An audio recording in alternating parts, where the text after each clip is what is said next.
This episode of Spooky Action Radio, we'll be speaking to local Yowie researcher Ray Doherty. Ray will be telling us what he thinks is lurking around the Australian outback, and it's not Harambe's ghost. Too soon? So sit back, relax, and prepare to be spooked, right here on Spooky Action Radio. So Wookie and I are down here at, what's the park called? I don't know if it has a name, but just say the Marumba Downs boat ramp. The Marumba Downs boat ramp. Actually, no, it's not a boat ramp. Fishing. Bit of a fishing hole, isn't it? Fishing hole. Yeah, fishing beach.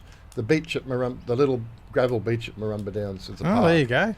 And we're chatting with Ray Doherty. Actually, hang on. There is a sign there. What is it? I don't know what it says. Hang on, I'll go and have a look at the sign. 1 second. He's run off. What's it called? Acacia Park. Acacia Park. There we go. Acacia Park. Yeah. So Wookie and I are down here at Acacia Park with Ray Doherty, Yowie expert. How you going, Ray? Yeah, good, thank you. Don't know about the expert term. I don't think anyone's an expert in this field. And Ray selected this location for a particular reason, which I was completely shocked with, because it feels like it's in the middle of suburbia, but there's actually a good reason why you chose this location. Is that right? Well, aside from it being picturesque. nice and picturesque and having a nice ambience to it. Mm-hmm. A fellow I know who's a bit younger than I am, he grew up around here fishing, and said in the mid-'80s that when he was collecting crab pots one night, one day on dusk or dawn, I can't remember exactly which, that he had a sighting of a creature on the opposite bank that we're looking at now, and it was remonstrating quite hard with him. He saw it as plain as day, and it was throwing stuff at him and yelling at him, and he grabbed his crab pots and he left pretty quick. Did he describe the creature? Or? Oh, he said he saw a very big shape, and he could make it because the light wasn't completely dark. As I can't remember if it was dusk or dawn, but he could make out some features to it. But he just said it looked like a giant ape. Right. But this whole region here, believe it or not, has got a fairly significant history. So I'm led to believe, of it all. I mean, there's some local Indigenous people. I mean, in this area, one of the reasons I love it is because Indigenous people lived here traditionally up until the 1920s. And actually, the history of the whole Marumba Downs, Pine Rivers area is steeped in Indigenous history. And some of the stories that you hear from some of the Indigenous people that remain here, particularly over in Redcliffe, is that the stories go back that the people had a really good relationship with these creatures for thousands of years in this region, and that they used to even, as late as the late 1800s, the stories are that they, when Indigenous people used to go foraging on the beach, that the Yowies would do it with them. Wow, with them. So we're not talking about not necessarily like in the same vicinity, but within 100 meters of each other or something. So we're not talking about like something that's incredibly hostile or anything then. Oh, look, in any form of nature and any type of species of animal, you're going to get like territorials. You're going to get some that are hostile, some that are really aggressive, and some that aren't. And what I've discovered, is that with these things, that it's generally the males that are the most aggressive and the females that are least aggressive. You've not met my wife. Pardon? Nothing. Go on. So, I mean, we're still trying to figure that all out. But I mean, we draw on parallels with other primates now, and that's what it seems to tell us. And what we've learned about other great apes and primates, it seems to be the case in our work over the last, 10, 12 years here. Right. So that leads me to my next question. What brought you into this field? Look... You've obviously seen something, because you don't get into this unless you saw something. No, believe me, we've seen plenty. Yeah. How it started really for me was I had two incidences in the mid-90s, two things that happened in the mid-90s. Well, my friends and I, we used to be very heavily into astronomy and astrophotography. Yep. And from high school in the mid-'80s, using the film cameras, basic telescopes, from going out to your backyard at night and all the way through. When you get older, you get a license, you get cars, and you start going to the remote area, the deeper areas. So we had 2 incidences. One in particular, both were fairly significant, and I said to my friends, I said, look, we're always interested in the unknown. I mean, my grandfather had a great fascination with it. He used to say to me that if you lay outside at night, look at the stars, if you look long enough, you'll always see something you can't explain. So that was always implanted in me fairly young. So astronomy was something I was always interested in and doing the photos. And this one particular time, we had 2 instances. One that I suppose a story I've told a lot, which is when I was attacked by something in a car when we were camping out one night.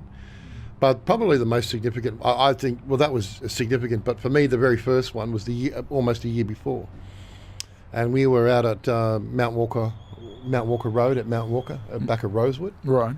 And we had our telescope set up. At that time we were just using direct film cameras. DSLRs weren't really around, and we could have used to sometimes run the software for the astronomy through early laptops, but they weren't very powerful, so we just kept with the film cameras, and we had all of our equipment out.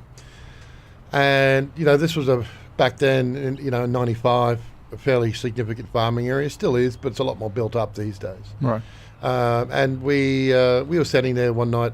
It was probably there was me, Steve, Michael, little Steve, 4 of us, and we had the telescope set up on the side of Mount Walker West Road, and in front of us, which would have been, looking sort of back towards the northeast from where we were, because I think Rosewood, Mount Walker is in the southwest, tucked in behind Amberley Air Force Base. Right. Yep. And we were standing there. We had the telescopes out, and the wind came up. I remember this very clearly. It would have been about midnight, 11:30 midnight in winter, June. I think, June. It was 23 years ago. And the wind got up, and we think, this makes it cold, but there's this smell.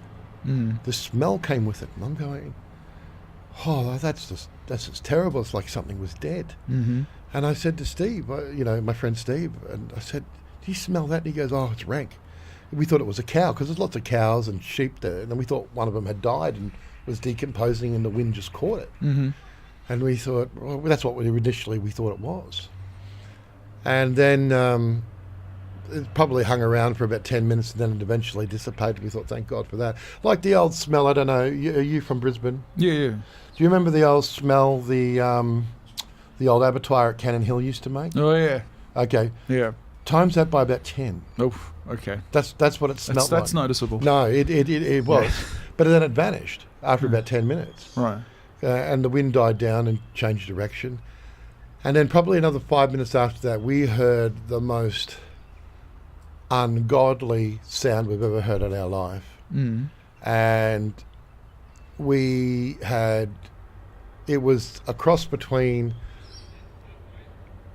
the only way I can describe it is like a cross between, it was like someone being shoved in a giant shredder, that sort of shriek, that yell, that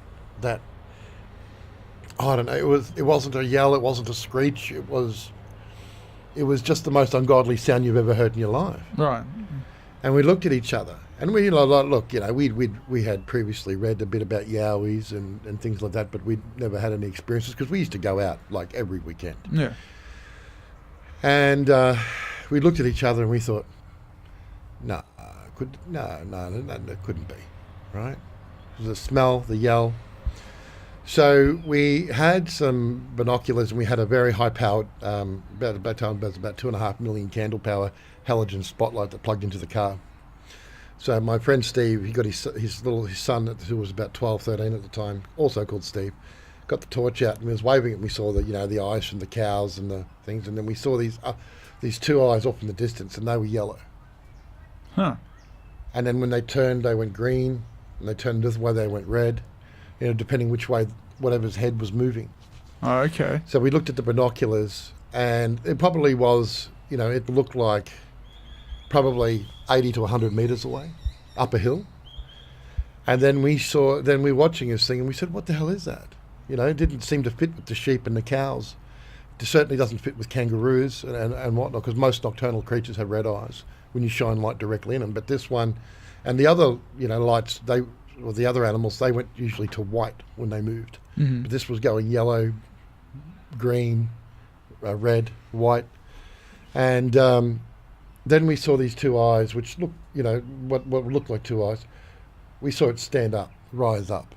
And we estimated it was somewhere between 6 and 8 feet tall. That went up in the air. We thought, holy cow. And it started walking towards us. And then we thought, okay. And then when it was just walking, but not fast, but casually, but purposely towards us. Mm. And we thought, okay, time to go. So we quickly packed up the car, and this thing got pretty close. I reckon by the time when we got into the car, it was inside 50 metres from us. And as we were driving off, we heard that same noise again. Wow. And then we thought, okay, that's something we can't explain. And that's what started it. Wow. And then I had another experience a year later out at the McPherson Range. Well, at the bottom, near the base of the McPherson Ranges, out past. I forgot the name of the place. Boona. Boona, yeah. The foothills of the ranges out there. Like the head or around that way, or? The mountain range. I'm having a mental blank today. The McPherson Ranges, but there's a particular mountain range out there. I was at the foothills of that. There's inside there's a inside the national park. There's a pastoral lease. Right. And a friend of ours was the caretaker of the pastoral lease, and it's all pastoral area, probably the same sort of distance from here to the other side of the river, and probably then again wide, and had a lot of head of cattle, and a beautiful place, rainforest surrounded, natural creek running, beautiful. And he said, well, why don't you come out and bring your telescopes out here one night? And we thought, okay, well, that sounds like we'll make a weekend of it. We got there on we threw sickies on Friday afternoon, drove out there, Classic Australian. Yeah. Got out there Friday night, had a bit of a, set the telescopes up, had a bit of a look around. Nothing eventful happened. We got pretty drunk and afterwards, and then fell asleep. And then the next day, they were teasing me. They were saying, because I may or may not have a snoring problem. Said, you're sleeping in your car tonight. Whenever we go to bed, you're sleeping in the car. I said, fine, whatever, because there was a little house, and it was only from here to that yellow sign away.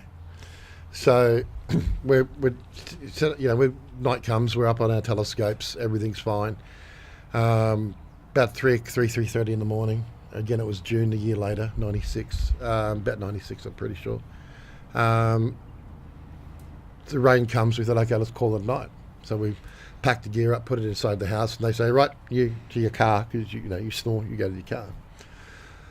And look, I had a Nissan Bluebird, and being 6'4", fitting inside a Nissan Bluebird was a little bit problematic. That's challenging. Yep. Yeah. So we did that and hopped in there, and I don't know, maybe half an hour, 40 minutes later, I was sort of on that verge of sleep and awake, and something came up and pushed the car, and made a few grunting noises, and I thought it was my friends playing a joke. So something was pushed against the window, and I kicked the window with my foot with a few choice words, like leave me alone, I want to go to sleep, kind of thing. And they the thing didn't seem to like that and pushed again. And again, I still thought it was them, right? I still thought it was them. And I yell the same colourful adjectives again, except really, really loud, because I was really annoyed. Really, really loud. And then this thing, just whatever it was, it just ripped a roar, and then my car just starts shaking from side to side. And I'm thinking, okay, it's okay, it's a little Japanese 4-cylinder car, but still, one person or two people couldn't really to do that. Shake it like that. And I'm being thrown around. It's like being inside a washing machine. It was just thrown around. I busted my shoulder, butt my eye open. Wow. Okay. And then this thing, I mean, it only probably, I don't know, maybe it only went for a minute, but it felt like 5 minutes. And then I heard the popping of my roof. Whatever it was, had grabbed it and was putting force down on the roof of the car, and it had popped. And It was indents. In the morning, I could see the big indentations. And this thing was just, it was growling, it was roaring, it was just really unhappy that I was in the car, and I'm yelling and, whatever. And next thing I kind of hear, I couldn't see anything outside. I mean, we're talking in the middle of the bush, pitch black. I couldn't see anything. And next thing I see is a big flash of light from, obviously, in the direction of the house. Right. Because we had our halogen spotty. And I hear my friend Michael's voice yelling, "Leave him alone, go away, go away." And then I just hear this roar. It was the power of this roar. And if you've heard these things up close, the voice, not the voice, the roar, the power, the guttural power that comes out is intimidating, to say the least. Yeah. And so this thing just roars and then it takes off. And then... I'm trying to get out of the car. I'm in agony, shoulder thing. I've got blood coming from my eye. And my friends run up to the car, scares the absolute crap out of me. And I originally thought, I said, this was you guys. This was not funny. You damaged my car. This is not funny. This is just a big elaborate hoax. And they go, no, it wasn't us. So they took me inside the house. I said, look, you banged my shoulder up, you damaged my car. I was really upset with them. But it wasn't until daylight came, when dawn came, and it was raining quite heavily, that I saw the damage to my car, the roof, with the elbow indentations across the whole width of the car. Like I said, I'm 6'4", but I couldn't do that. I couldn't cause that damage. I couldn't move the car like it was like a wheelie bin. It was, and my friends certainly, if I couldn't, I was much fitter than them at the time. If I couldn't, they couldn't. Yeah. Not even 2 or 3 of them, I would think. And not with that ferocity. And then I saw 2 big footprints next to where whatever it was on the ground. These 2 big indentations, because they said it had been raining for hours. The ground was soft, and I saw that and I go, okay, I accept now it wasn't you. So if it wasn't you, what was it? And they said, and then the guy who lived there said, yeah. He said it was obviously a Yowie, and we went, yeah, okay, right. And he said, well, what else would it have been? We all saw it. They all saw it. I didn't. And they just said it was this big, huge, massive 8-foot something. They said it looked like a cross between a bear and a gorilla. It was just massive. And it just roared at them, and then it just stood up. And the fence that was there, the big wooden fence, it was fairly high, and they said it just stood over it and just stepped over it and just took off back up into the hills. Wow. And it was a few days later, and I said to my friends, I said, look, one day I'm going to try and devote some time and get to the bottom of this. So that's what we did. That's what I did. So when my children were old enough, when they had grown up sufficiently enough where I could have a bit of spare time, that's what I started doing, and started doing that about 10 years ago. Wow. That's kind of hard to explain away, that one.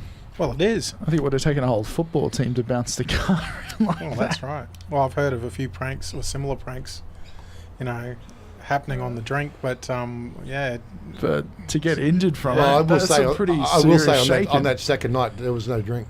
Yeah. There was no drink because we drank it all the night before and no one wanted to drive to town. Well, so the not me, but other people may have partaken in other things. Stuff. Yeah, right. Well, but not me. But look, anything. There's a part of me that still thinks, even to this day, it was still then. Yeah. But because I didn't see it. Yeah. I'm I've got to see it for myself. Yeah. Kind of person. Yeah. So. So that was the thing that really started it off. Those 2 incidences, and then again nothing again until we started looking back into this. Back in 2008, 2009. What's your most compelling experience? Mine personally? Yeah, what you've seen. Was there something that removed all doubt?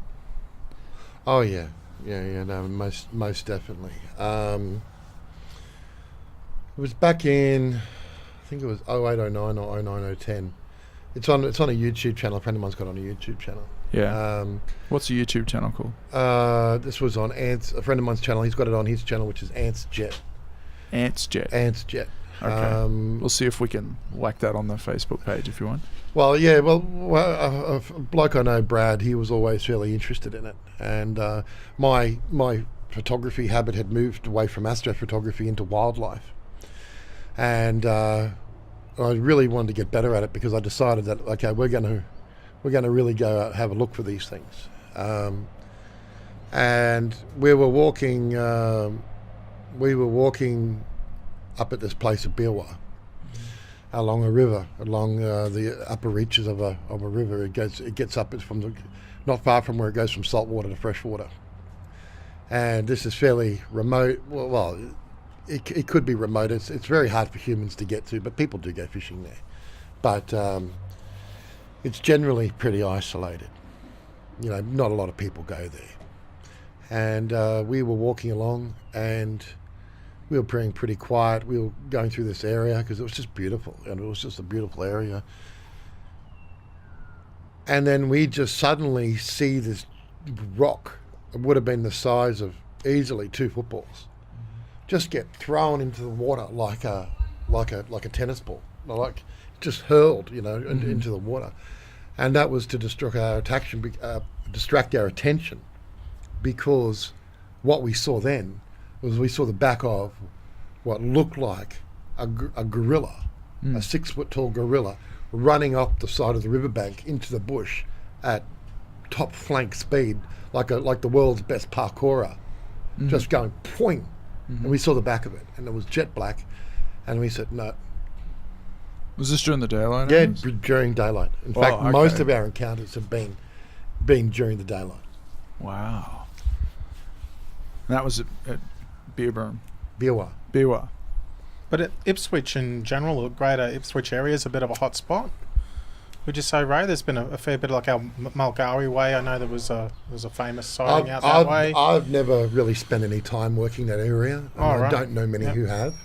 I only because realistically, there's been so much close to the coastal areas and the Sunshine Coast hinterland. Yeah. So much to do and so much to investigate and so much to research. Right. That there's you only have so much time and so many places you can get to. Yeah. And I've got a list that's a couple of pages long of places that I've been invited to that I would like to get to that are hot. I mean, I've read some reports around there through the various forums and newspapers and whatnot, but I don't know a lot about that area. And in his defence, it is hard to tell the difference between the Yowies and the locals. You're gonna get us into trouble, Wookie. Oh, really? No, yes, Wookie said that, not me, folks. But yes, which I love you, beautiful city. So Sunshine Coast is a bit of a hot spot. Absolutely. Now, look, just doing a little bit of research before we've come out and had a chat to you about this, Ray.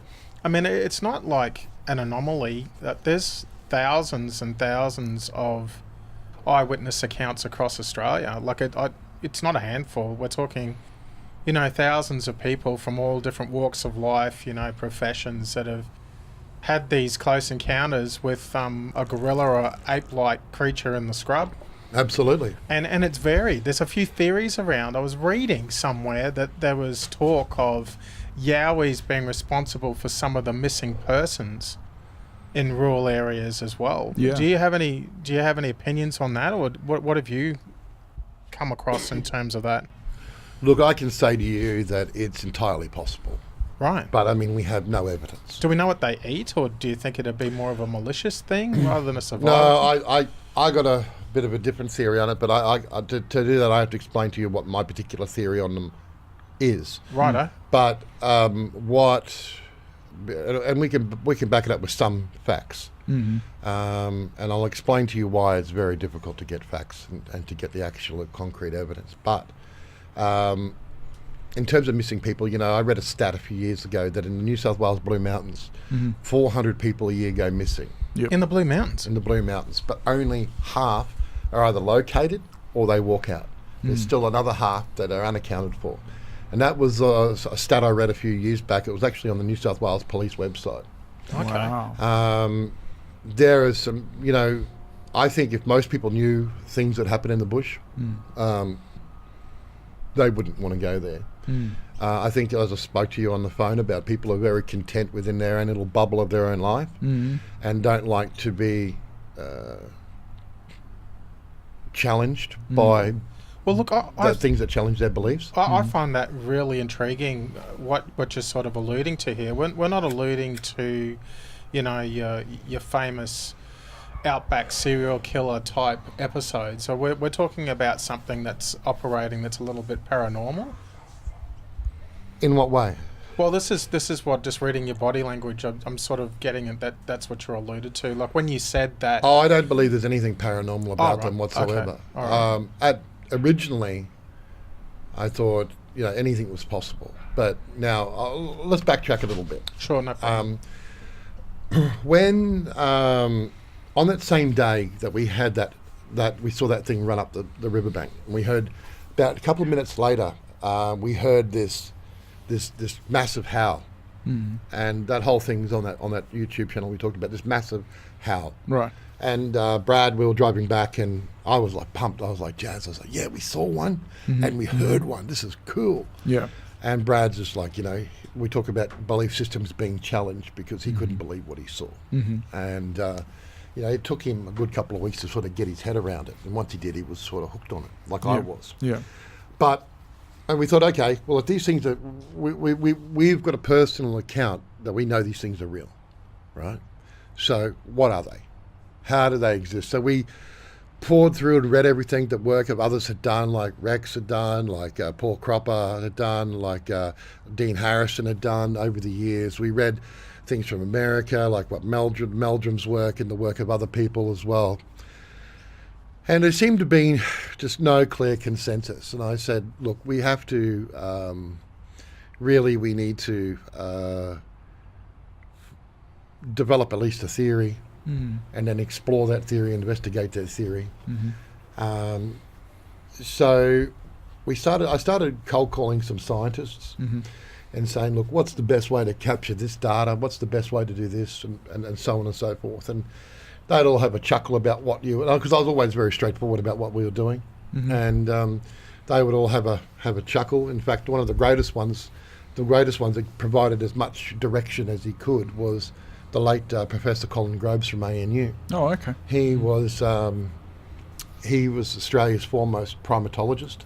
He had a very, very long career, and he did work with, in the 70s, he'd taken part in the work with Goodall and as well as with, God,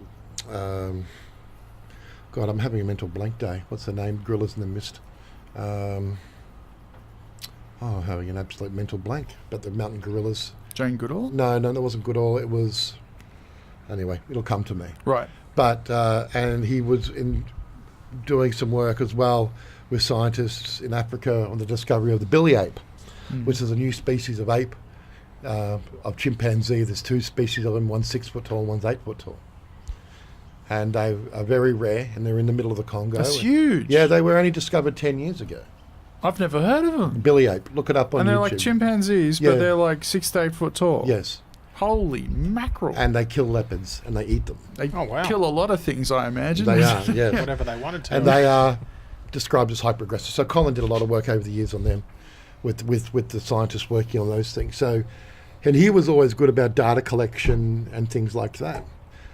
So one day we're just walking along and we're saying, okay, well, are they apes? Are they marsupials? Are they humans? What? We didn't know. Until one night, we were walking along with my friend Ants, and we were just going along, and we were walking along the roads up in Biwa, because we thought we saw one there once. They might be there again. And we were finding all these, the same things that other people had alluded to, broken sticks pointing in certain directions, stick structures. But what really put me on the path of us thinking that they were apes was we found what I called a nest. And it was in this very long, thick, very sharp grass. It grows on the side of the roads up on the Sunshine Coast a lot. It's very thick bladed grass. It's almost like a cardboardy consistency. Right. And this thing was shaped. It was on the side of a road, a couple of metres off the dirt road. and it had what they call a teacup design to it. Mm-hmm. And it was just this very elaborate, pressed down, perfect circle, this beautiful teacup design to it. Mm-hmm. And I thought, okay, I've got to find some comparable stuff with this. And the closest thing I could find was a gorilla's nest. Mm-hmm. Again, teacup design, very elaborate. So I sent this picture to Colin Groves, and he said to me that, look, it's not as elaborate as what a gorillas or an orangutans are, but it is very, very, very interesting. Now, we know that kangaroos make sort of beds that they lie in as well, but they're more haphazard. They're not as elaborate and as purposeful as what this is. And besides, it was actually 2.5 meters wide. So whatever was sitting in there, it was big. And then from that, we looked into the mud, into the mud gutter. We found footprints, and they were not the shape of. They looked humanesque, but they were not the right shape. They were wide at one end, narrow at another. The toes were bigger. The big toe was bigger, and we thought, okay, now we've got a little bit of evidence here that we found. So we came back the next day and made a cast of it. And I said, look, and I found all these comparables, and I wrote a little comparison document, and I sent it to Groves, and I said, what do you think? And he said that it's interesting. Because he never really said a lot about anything. Yeah. No scientists ever do. No. So from that point, we developed the theory that, okay, if these are apes, what sort of apes could they be? They're obviously not gorillas. They're obviously not orangutans. What are they? So then we started investigating the kinds of what they call old world original great apes and things. I know this must sound very boring because we tried to be very scientific about it, but we were working a theory. And, we know that 19 million years ago, that orangutans came out of Africa and moved into Asia. We also know that, Indonesia, Sumatra, Thailand was all one big landmass until the waters melted and separated them. Right. We also know now through science that the orangutan DNA is the most stable DNA, but they've only had one mutation, now two, in 19 million years. Wow. But we also know, so what they look like now is pretty much what they looked like 20 million years ago. But we also know that they came out of that same time with a couple of other species called Gigantopithecus, Gigantopithecus blacki, another one called Gigantus silvopithecus. And these are all different great apes of different sizes that never survived into modern age. In fact, the most recent fossil of Gigantopithecus is 100,000 years old, found in China. Wow. And in caves, they call them the dragon's teeth. And they're just these huge molars. But unfortunately not able to extract DNA from it. But we know that Gigantopithecus was a relative to an orangutan. And that we know that the orangutan DNA is stable enough that it can survive in small groups. So we thought, okay, so whatever could have happened back then in that primordial genetic soup of interbreeding between all these different species could have spawned, the Bigfoot / Yowie species. It could have, and they very could have, through the migration of humans from throughout Asia, they could have followed, or they could have been here during the time of megafauna. They could have easily expanded off into North America through the ice bridge in Siberia and Alaska. How would they have gotten to Australia? Well, the thing is, 3 million years ago, from what I've studied during the continental shift, the closest point that Australia got to Indonesia was a couple of hundred k's. Yeah, that's... But they also know that during the various ice ages, that the world water levels were at its historically lowest. And in fact, there's a lot of evidence to suggest that you could pretty much have walked through Papua New Guinea, Indonesia, pretty much through the Torres Strait Islands, all the way down to North Queensland, with the exception of having some small gaps of a couple of kilometres of deep water that you just have to swim through. And I mean, the question is, how did the Australian Aborigines get here? Well, they're much in the same way. Yeah. They say that the Australian Aborigines got here with boats. That's not true, because Australian Aborigine did not have seafaring technology until 10,000 years ago. It was brought in by Indonesian fishermen, and that's another study that's coming true. So they would have had to maybe float across on logs, or they come en masse, but most of the distance they would have been able to walk. And again, none of us were there. It's only a theory. It's a conflicting theory, but it's the one that probably makes the most sense, at least to me. Yeah. So, but from that work, we studied.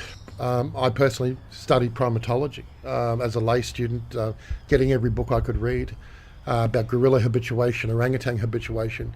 We're able to match the calls that we've been recorded, the people have been recorded here. We've been able to match their vocal frequency to that of orangutans. We've been able to get some fairly good scientists from Canberra University to have a look at hair samples that have clearly identified it not as human but as primate. Wow. Okay, I didn't know that. So this is stuff that you found right in the field? Yes, absolutely. Right. So they've found non-human primate hair. Yes, but they caution that by saying that we need more. We need better samples. Oh, of course. And, you need, and this is categorically, one of the reasons you can tell aside from the scale patterns, but, and the scale patterns are different depending where the hair comes from, but there's a very strong absence of what they call medulla in the hair. And that's like the spine of the hair, the tube that has a lot of genetic information inside the middle of the hair. Right. And we've been able to match at least 8 or 9 samples from different parts of Australia, including 2 from America, and they are the same. Wow. And they are not human. How could they be the same but being so far apart? I mean, Australia and America. I think it's a case of like you got a wolf and you got a husky. Yeah, and then you got a Tasmanian tiger. And then you got a German shepherd. They're all the same species. They are related, but they are quintessentially different. Yeah, but I mean, but they are genetically the same. The genetic distance between Australia and America is huge. I mean, I think absolutely. But I think it shows that whatever they are, they're a similar species group.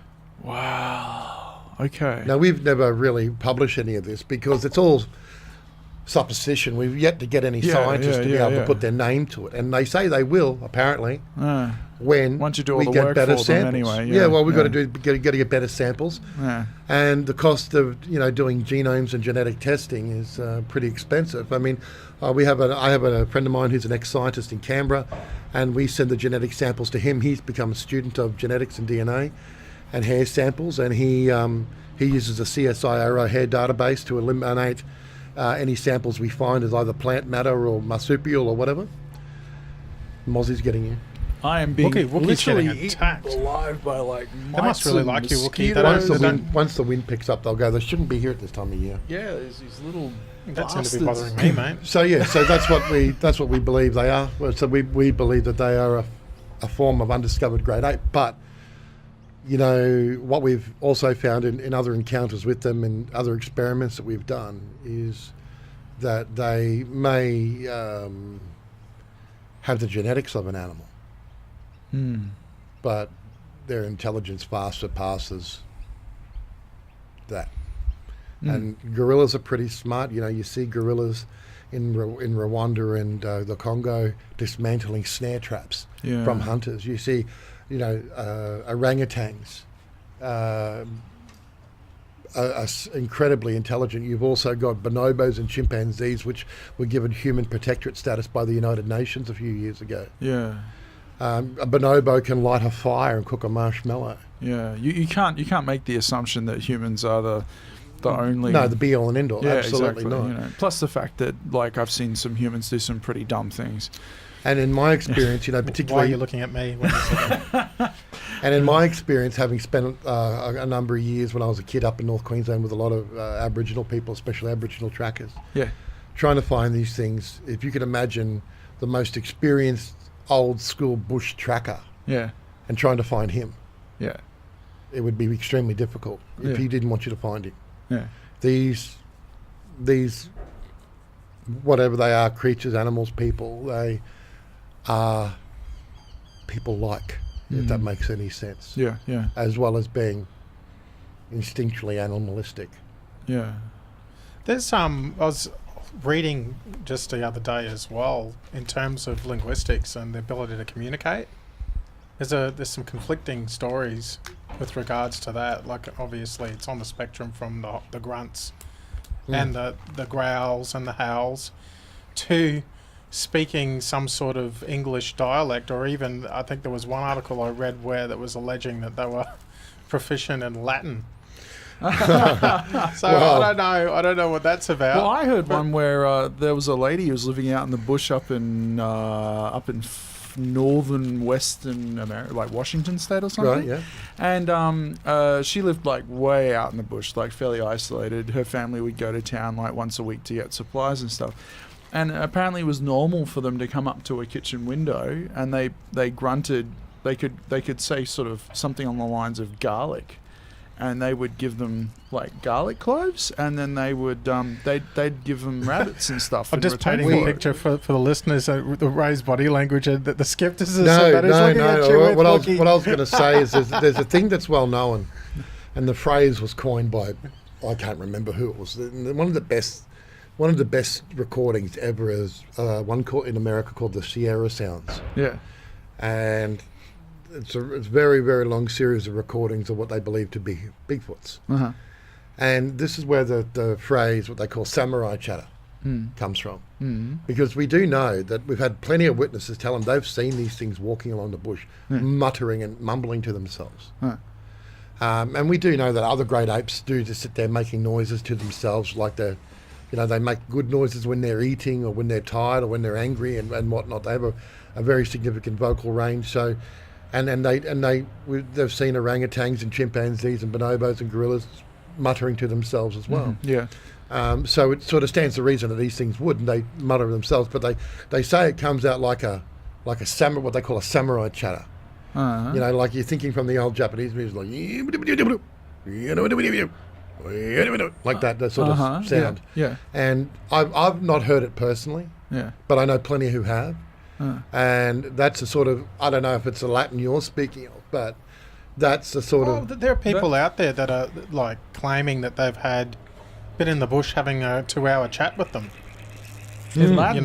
Well, I don't know whether it's in Latin. And look, I'm not there, so I wasn't there. I can't comment. Sure. But what I can tell you is this from some Aboriginal elders that I've met. The stories go back that even so far as in some areas, they would be companions. Wow, and hang out with them. In certain areas. But in other areas, Aboriginal people would tell you would be absolutely terrified of them. Yeah. Wouldn't have a bar of them. Well, I suppose would try to kill them. If they'd had a bad experience with them in the last couple of generations, the local population would probably assume that they were aggressive and dangerous. But if they built up some kind of relationship with them, then they wouldn't consider them like that. Look, I think it's possible because if we look at the work that's been done in Africa over the years of gorilla habituation, it takes 10 years to habituate yourself with a gorilla. Certainly through following those practices of feeding stations, not replacing their food source obviously, but feeding stations with foods that they cannot get. We know that they love mangoes and sweet corn because of the fructose. Yeah. Because they just can't get it with a lot of natural fruits at any time of the year. So we know that they do like those things. They will walk over hot coals for them. They follow the same eating patterns of a lot of other great apes where they will not eat at the same spot. They will take it away and sit and hog it to themselves and not share. Mm-hmm. Much like my kids. Because we have found those eaten corn cobs and mango husks, and that because even Dr. Ian Redman, who I've spoken to, a world famous primatologist, he again gives good advice. Dr. Debbie Argue, ANU, she an anthropologist, let's just say. I can't remember her exact title. It's way too complicated for me to say. Sorry, Debbie, but I haven't spoken to her for a while. But they'll tell you that great apes eat the same way humans do. Yeah, they will eat in the same fashion. They'll eat the same way. They'll have the same, hand use, the same mouth use. So it's very hard to distinguish what is them and what is human, other than say, what you're presuming to be teeth, dental molar sizes and things like that as well. So, so what we know they do eat, we do know that they eat pretty much everything and anything. All right. You can't just exist on like protein of kangaroos and the fish. Yeah. But we've got a noted biologist, semi-retired now, Gary Opert, who lives down in Byron. Mm-hmm. Gary's been on the ABC for years as the guy that used to ring up and say, I heard a sound of a creature, sound of an animal, and he'd tell you what that animal was. There's not much about Australian flora and fauna that Gary does not know. He spent 40 years cataloguing Australian native flora and fauna for national parks. He's across New Guinea, Australia and New Zealand. So, I mean, he's in his 70s, but he's the most experienced guy there is. And he'll tell you, one sign of predation in the area is absence of small game.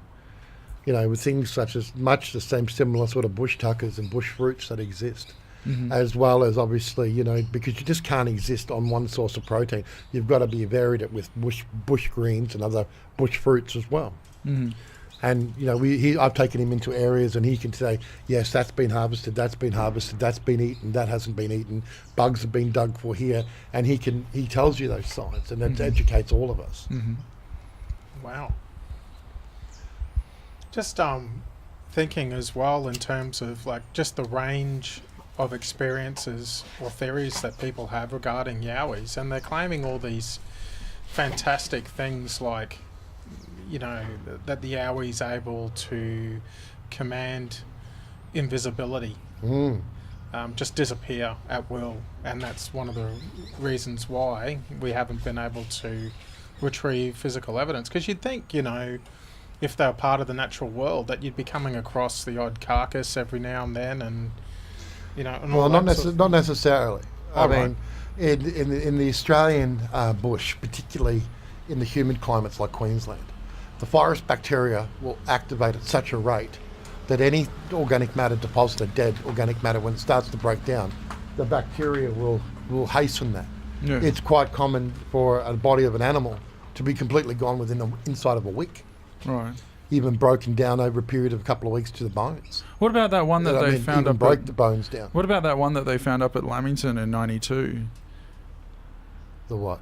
There was people who said they found they thought it was looked like a bear face down in a creek, and they thought that was strange, so they rolled it over with a stick, and they said no, but it had like a much more human face, like a gorilla, and they called the local police or something, and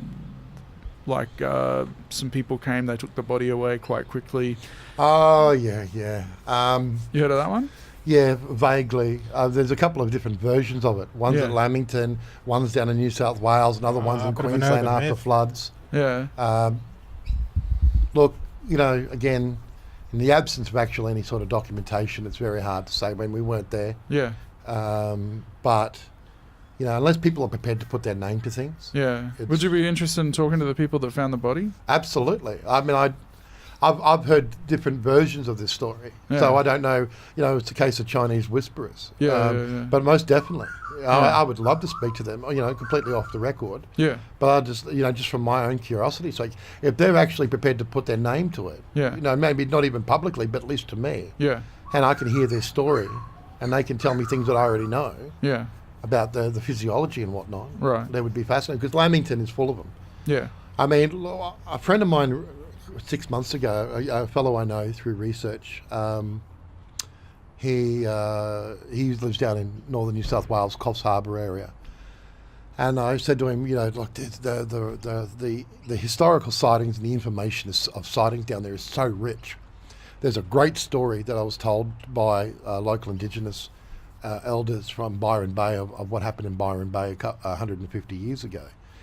So we decided to start I helped him set up a group because he didn't know how to navigate Facebook very well. I had very little to do with it, but he pretty much runs it now that he knows he's Facebook savvy. Yep. Called Coffs Harbour and Northern and Mid North Coast Yowie Research Group, and Rod's out there, Rod Benfield, and he's out there doing the research on the ground down there all the time. Yep. But let me tell you, the historical data that we're getting, recent encounters. Tell us the elder story that you were saying 150 years ago. I'll tell you that in a sec. Yeah. But what we're getting is anything from 2 to 5 reports a week. Wow. From that region. So this is not a rare. No, this is common. Yeah, it's and people are afraid to speak about it. The story that I was told was actually the same people told us the night we did. I was had been on Finding Bigfoot when they did the Australian version. Oh, the one where they said Mount Warren. At the end, it was where they were down well, Mount the whole Warning city and of Brisbane's a kangaroo reserve. Yeah. If you look at it. I haven't seen any kangaroos in Brisbane other than Lone Pine, but, you know, hey, don't let the truth get in the way in a good story. And that show's finished now, so I can actually say those things. But it was the night of the town hall, and these two Indigenous elders from Byron Bay, and the story goes roughly something like this, that that there was a story that the big ones, what they just referred to as the big ones, that the big ones and the little ones lived in the area. And the little ones they called the brown jackets. Mm-hmm. And they were told, you know, as kids growing up in Byron, stay away from the brown jackets. If you see one, don't go near them. And they had actually encountered the brown jackets many times as they're growing up living in the Byron region. Right.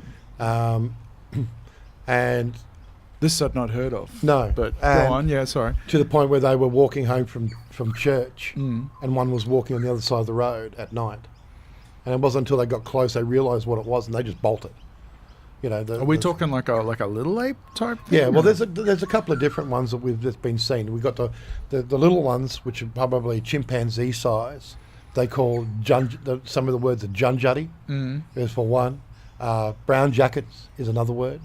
The big ones, Yowie, Quinkin, Dorrigal, all different names depending which Aboriginal community gives the name, depending what it means to them.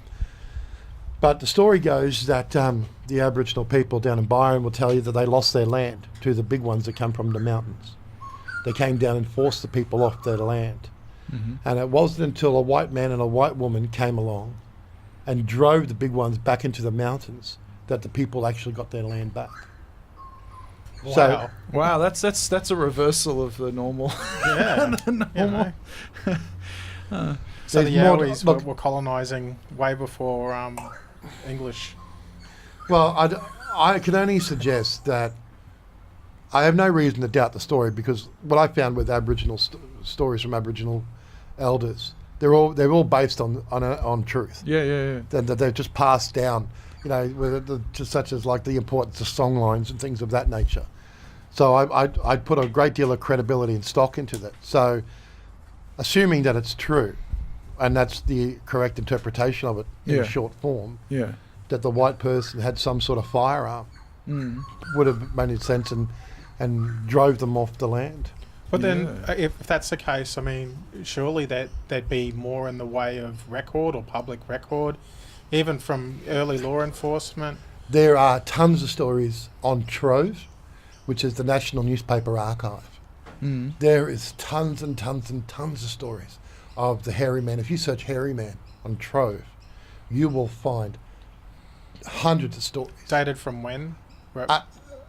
Early, as soon as, you know, going back as early as newspapers were first published in this country. Right. Okay. Wow. There's a great report down in from Victoria, where a reporter that these Aboriginal people were going to hunt this Yowie that lived on the river that they were continually in conflict with. Yeah. And they were going to hunt, and the reporter, the white Australian/English at the time reporter, went with them, was allowed to go with them, and he actually tabled his account of them hunting, cornering, and killing this Yowie. And These are Aboriginals? yeah, and then right. Yeah. And I think from memory they ate it, Huh. but there's a very detailed account in there. So I wonder what Yowie tastes like. Chicken? No? I'm gonna say it tastes like pork, but a bit gamey. Maybe that's what they say about us. Well, this is the thing too, because I don't think I'd eat a human. yeah, There's like too much cholesterol. I don't know, just the idea of something like that out in the bush is a little bit disconcerting. Well, isn't what it? we have found, what I have found, and the people, and I don't work with many people. I only work with collaborate with a small handful of people. Yep.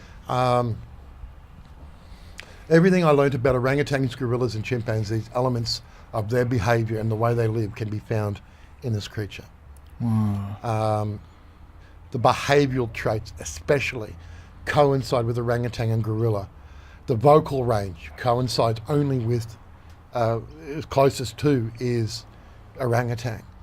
And if you hear some of the sounds that Yowie howls and Bigfoot howls that have been recorded, and you compare them to things like long calls of the orangutan and whatnot, they are extremely similar. Right. And certainly from a frequency perspective, they are in the same frequency range, of the vocal frequency range as well. Right. Right.